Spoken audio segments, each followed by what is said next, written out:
Volodymyr Zelenskyy says investigators in the city of Kherson have uncovered evidence of hundreds of war crimes committed by Russian occupiers. The Ukrainian president was speaking after the city and surrounding region were liberated on Friday. Russian forces destroyed much of the physical infrastructure before pulling out. But for residents, the main thing is they're gone. Days on from Kherson's liberation, residents of all ages still haven't stopped celebrating. After 8 months of Russian occupation, they're overjoyed to see the Ukrainian flag and Ukrainian soldiers finally back. We have no electricity, no water, no internet, no communications, no heating. But there are no Russians either, and that's why we're happy. The rest will be restored. Everything will be fine. We are happy. Ukraine is back, which is the most important thing. With much of the city's infrastructure destroyed, volunteers have already begun distributing much-needed aid to residents facing shortages of food, medicine and water. But President Zelenskyy has warned that the Russian occupation left far worse than just deprivation in its wake. Investigators have already documented more than 400 Russian war crimes. Bodies of both civilians and military are being found. In the Kherson region, the Russian army left the same savagery behind as in other regions of our country that it managed to invade. While Russian forces have pulled back over the now destroyed Antonivsky Bridge, which linked Kherson city to the Russian-controlled eastern bank of the Dnipro River, the city and its surrounding region remain well in range of Moscow's artillery. But despite the danger and the deprivation, in Kherson, the celebrations go on. And Dr. Marina Myron is from the Defence Studies Department at King's College London. She joins us from the German city of Munich. Welcome to DW, Doctor. Can we start with next steps? With Ukrainian troops now back in control of Kherson, do they still have to worry about the city coming under attack? Of course, Kherson remains a city to be worried about because the Russian forces have placed themselves on the eastern bank of the river, so they will be shelling Kherson. It is to be expected. However, it will not be the main focus for Russia.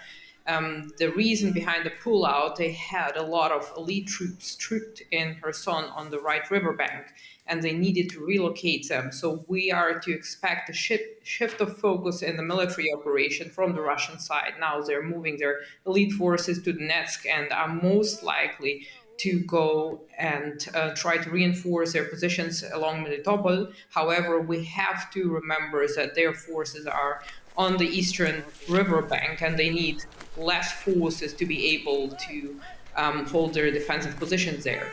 Right. So just looking, how do you see the Moscow playing this now? Because we've seen a sort of shift of focus. When the war started, they were talking about taking the capital, and then it was all about securing the east, and now we've seen them moved out of Kherson. How are they now selling what they're trying to achieve?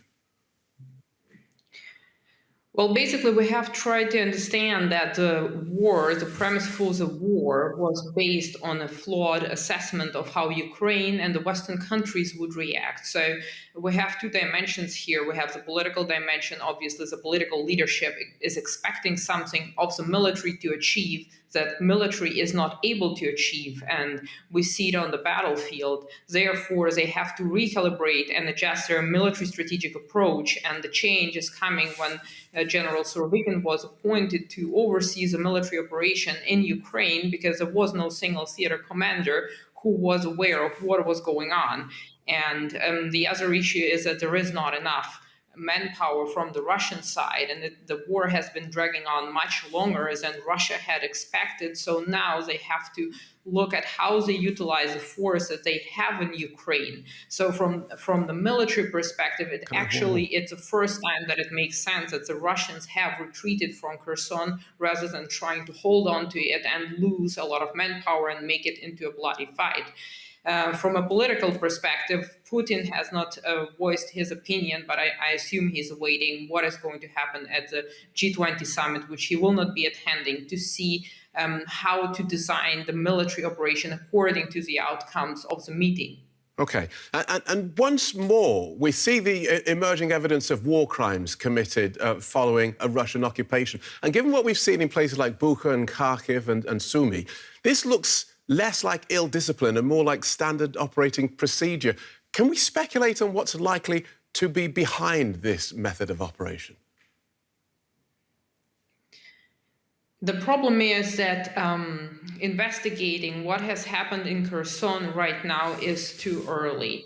Sometimes it takes years to uncover war crimes, an example being the war crimes committed by the Australian Special Forces in Afghanistan, which took years to uncover.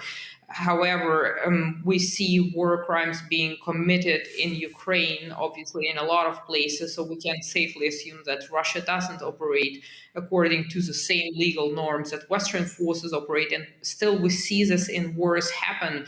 It happens both in Russia when Russian forces are operating. It happens also in places like Iraq by the US forces. So right now, this is in the media space to show how bad Russians are. However, we have to be careful to make any judgments right now. Certainly, every war has war crimes being committed. There are no perfect wars and no perfect forces. So right now, it is really too early to tell whether this is being amplified by the informational medium.